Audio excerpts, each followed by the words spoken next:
The year was 570. A year the desert would never forget. Listen, can you hear it? Not the wind, but the rhythmic thud of thousands of boots. And something much heavier. Something the sands of Arabia had never felt before. A shadow was falling over the holy city of Mecca. An army so vast, it stretched beyond the horizon. At its heart, a beast of war, a titan of flesh and bone.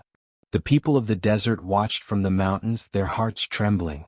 They knew, they could not stop what was coming. But why? Why bring war to a valley of peace? The answer lay hundreds of miles south in Yemen. A king named Abraha had built a cathedral of gold and marble, Al-Khalais. He wanted the world to bow to his glory. But the hearts of the pilgrims remained anchored to a simple cube-shaped house in a barren valley, the Kaaba. Enraged by the devotion of the Arabs, Abraham made a vow. He would not just compete with the Kaaba.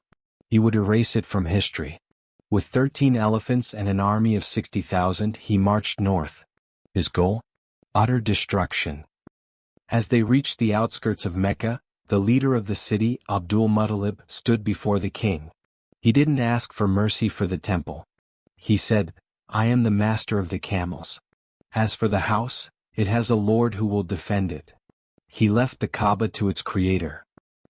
The command was given. "Forward!" Abraha cried.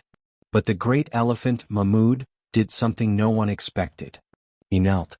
They struck him, they threatened him, they pointed him toward Mecca, but he sat like a mountain of stone. Yet the moment they turned him toward Yemen, he ran. The beast knew what the king did not. Then the sky changed.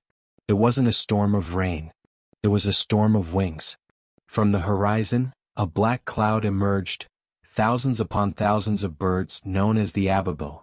Each carried 3 small stones, 1 in its beak and 2 in its claws.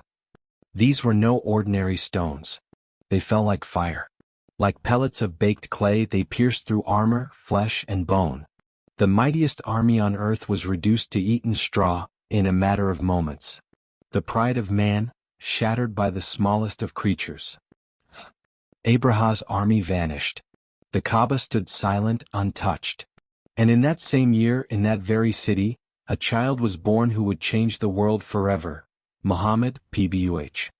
A reminder for all time, that no matter how great the oppressor, there is always a power far greater.